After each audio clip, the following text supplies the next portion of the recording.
Year 2024 is a very promising year. However, demands on professionals will continue to evolve over time, urging a very profound understanding of the skills that will define success for you in 2024. Now, continuing with my last episode that I did, which was the first episode of Thinking Out Loud Thursdays for the year 2024, I'm continuing with the same, where we were talking about what are the must-have skills for the year 2024. So this is the part 2, where we will be speaking about more on the additional three skills, which is effective communication in a hybrid work environment. The second would be emotional intelligence and empathy, and the third one would be data literacy and analytical skills.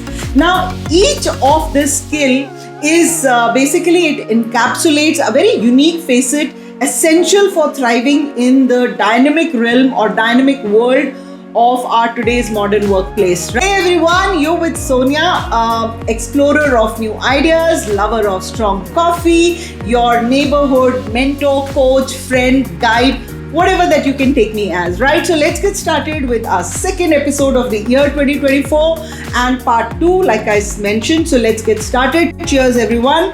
Let's start with fresh coffee. Now, the first one that we're talking about is effective communication in a hybrid work environment. Now, communication is a very important skill, must have in this year as well as it was important in the previous years, right?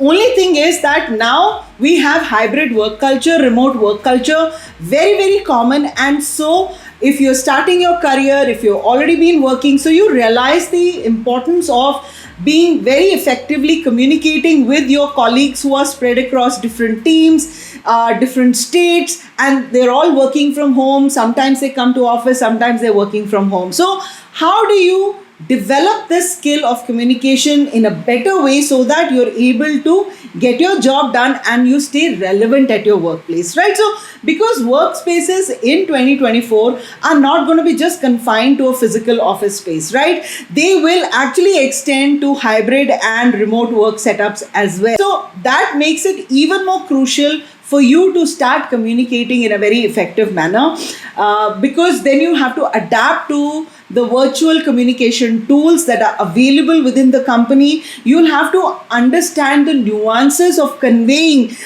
information across diverse platforms, the ability to establish connections, to collaborate with different teams spread across different cities, and you have to because that quality of yours will distinguish you in a better way from the rest of the crowd. If you develop the skill, that is going to actually help you a lot, because in today's time, even if, for example, you're doing a virtual meeting where you have colleagues not just from your own country like India, but there are globally the colleagues are joining in. So there are people who've joined new, you don't know them face to face.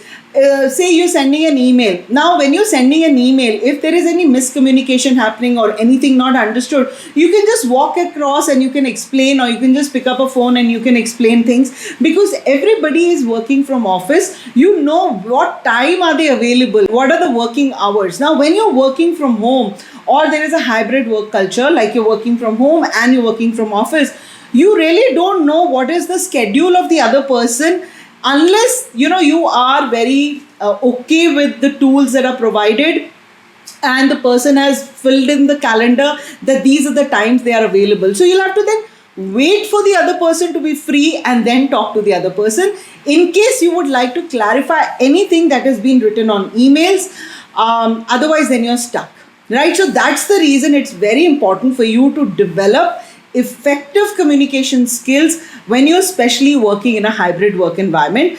So for example, if you're doing a virtual meeting, what I was talking about, now in a virtual meeting, there are some ground rules you have to set. So you have to communicate those ground rules to everybody. Say if you have initiated that meeting, you'll have to send a prior email what that meeting is all about. You'll have to circulate an agenda that we are discussing the project updates.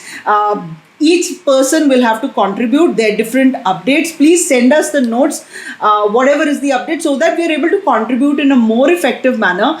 And then you will set the ground rules. Your phones have to be off, no disturbances, and how to use those virtual tools also, you have to be very clear. Now, if you're basically sitting for an official meeting and there is some a very dirty wall is behind you, or some very distracting features are behind on the wall, then people will get distracted because you are doing a virtual meeting. So in that case, you need to start using your also tools in a very effective manner. So all I'm trying to say is that effective communication is a very, very crucial skill, must have in the year 2024, purely because when you start communicating with each other, you need to stay relevant. Now, you are using virtual tools to communicate with each other, right? Maybe you're using Google Meet, you're using Zoom meetings, you're doing any other tool that you're using. Now, if you were in a physical face-to-face work environment, if there is any clarity that you need, you can walk up to that person and talk to them about it. But now everybody's sitting at home and they're working. Now, if they're also part of the meeting, now you've not understood anything or what email has come. How will you then? You'll only be exchanging emails that, okay, fine, I didn't understand this point number 2, I didn't understand this. So I think it's very, very clear that if you start communicating, you write very crisp emails. You don't write very lengthy, long paragraph-like emails, but you make it into bullet points and say, okay, fine, this is what the agenda of this email is. I need clarity on these blah, blah, blah points. And so the other person, when they receive your email, they'll like it because you are to the point, you're not wasting their time, and you're not wasting your time also in writing very lengthy emails. Or if you're in a virtual meeting where you have colleagues from all across the same country, or even if they're from different countries also present in that meeting, now what's happening in that virtual meeting? People are giving their inputs, their ideas. People are noting down what are the discussion points, who's responsible for what activity after the virtual meet. So it's very, very clear. So you have to get adjusted, you have to adapt to the virtual meeting instead of a conference room meeting where you felt that, okay, fine, I'm very comfortable talking to people face to face, but in virtual meetings, I get lost because I can't see them face to face, so I'm not able to relate to them. So you have to build this quality of yours of start relating to people when they're not face to face with you. This is a must-have skill. Please understand, it is very, very important. You should develop this skill if this is a weak point for you, and all the best. Coming to the next one, which is emotional intelligence and empathy. Companies have started prioritizing or they've started taking a very holistic approach in the employee well-being, because they know that there is a lot of mind stress going on with people and they are under a lot of tremendous pressure. So the markets were pretty down. There were a lot of salary cuts happened. People lost their jobs. People joined different companies where probably they didn't wanted to join, or people are scared that whether I'll lose my job or not, or because of the market situation, they've been getting a lot of work on their table. Now, reason can be any, but companies have started taking a lot of, consciously they've started taking a lot of initiatives to ensure the employee well-being all across their different departments, different branches, wherever that they're present. Basically, they have understood that the well-being of the team means well-being of the organization, right? So higher the emotional intelligent quotient of the company, higher will be the organizational ranking as well in terms of the happy index, which I did speak about last year in one of my videos as well. This also talks about how do you manage your emotions more effectively. So with 2024 is also going to bring in a lot of changes in the work environment. A lot of working styles will change. So you'll have to start managing your emotions, your team's emotions, your colleagues' emotions in a more empathetic way, rather than getting very irritated or leaving people on their own and not being bothered about it. So I think this year you need to develop this emotional quotient, be empathetic to people. So for example, if you are a leader, you've got a team beneath you and you see that there is one team member whose efficiency is going down.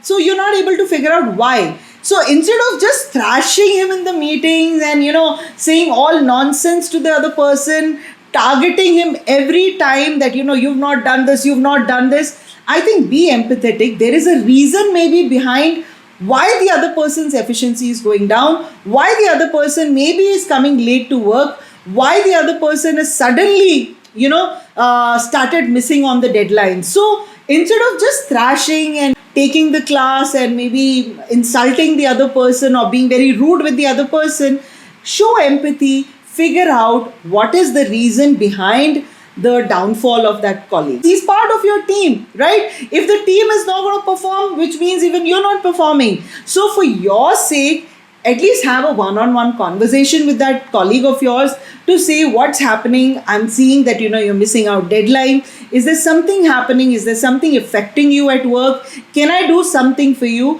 which will help you? So try to do that, because when you start doing that, the others will then start opening up to you in terms of knowing, okay, fine, I have some support system. See, everybody needs a support system at work.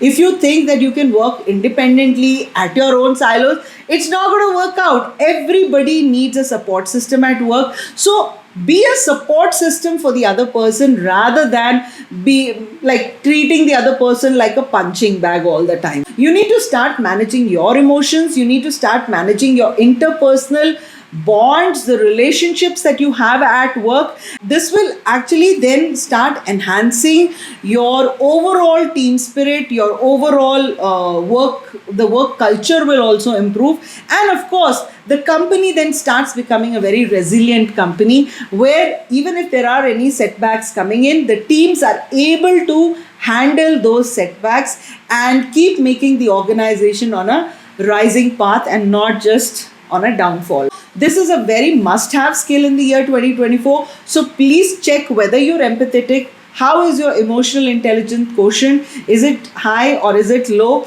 And you can obviously check this by, just generally chatting with people, getting to know how are they considering you on that scale. And if you feel that they are not taking you on a very high scale, which means you need to improve yourself. Please take care of this area. Now, the third one is data literacy and analytical skills.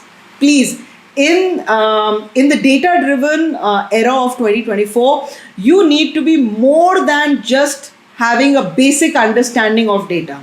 This will actually be a very critical skill for interpreting, analyzing and deriving some actionable insights. Now, we've all seen it, no matter whichever department that you're working on: marketing, sales, admin, HR, finance, accounts, projects, anywhere that you're working, you're dealing with some numbers, you're dealing with some data. So let me give you an example of, say, marketing. Now, if I'm doing a marketing campaign, say I've done a marketing campaign in a particular, like taking 4-5 cities, and I've done a digital campaign for that to get some inquiries, to get some leads.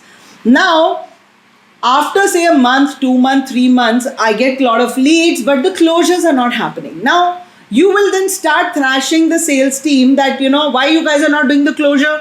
I've given you so many inquiries. Now, when you start, instead of thrashing the sales team immediately, I think you need to do a bit of insights at your end as well, right? Take feedback from the sales team also. Have a very tight grip, because sales team have a habit of missing a lot of leads and just blaming that the leads were not qualified. At your end, you should look at some data analysis. You do some data analysis to see, okay, fine, what was the click-through rate? How many clicks did you get? What was the conversion rate of your campaign?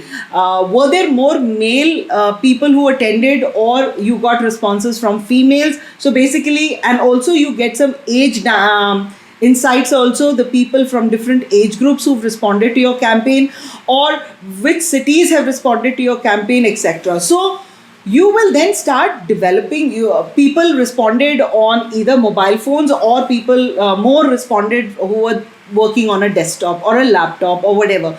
Right to the T of the brand also, you can come to know how many people were using iOS or how many people were using the other platform. So when you start looking at data, you then start getting a lot of insights into what are the trends that are happening, leading to not just the trends, but it helps you take a very informed decisions It helps you identify the patterns and the trends that are going on, and that leads you to take some strategic planning. So the next time I want to do a marketing campaign, I will rely myself, also look at the data that I've collected in the past. What were the insights of it? Do some correction, put some magic potion into it, and then roll out my next campaign. That will help me.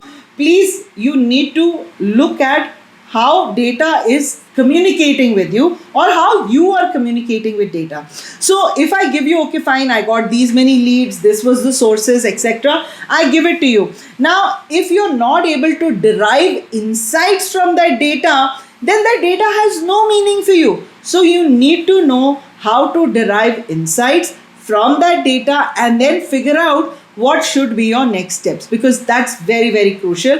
And this skill is going to be very, very handy in the year 2024. So buckle up. You need to know the skill, right? So even in the HR also, if you look at it, so HR also, they look at employee performances. They look at what are the skill gaps that they have in the employees, and then they create some targeted training programs for the employees to basically bridge those skill gaps, right? So please, you need to take this skill very seriously. And I think I would just like to end by saying that embracing a very proactive approach to skill development will be the key towards staying ahead in the year 2024. So effective communication is bridging connections and productivity. On the other hand, emotional intelligence is basically the guiding light towards harmony. And data insights and analytic skills is basically, it's future driven by insights. So I think all these three skills are a must. I hope you did like whatever I shared with you on this episode. So on that note, I'm going to end my Thinking Out Loud Thursdays. Please remember that it's not important just to know things. It is very important to start applying those things also. Have a great Thursday, everyone, and I'm going to see you next Thursday. Bye-bye.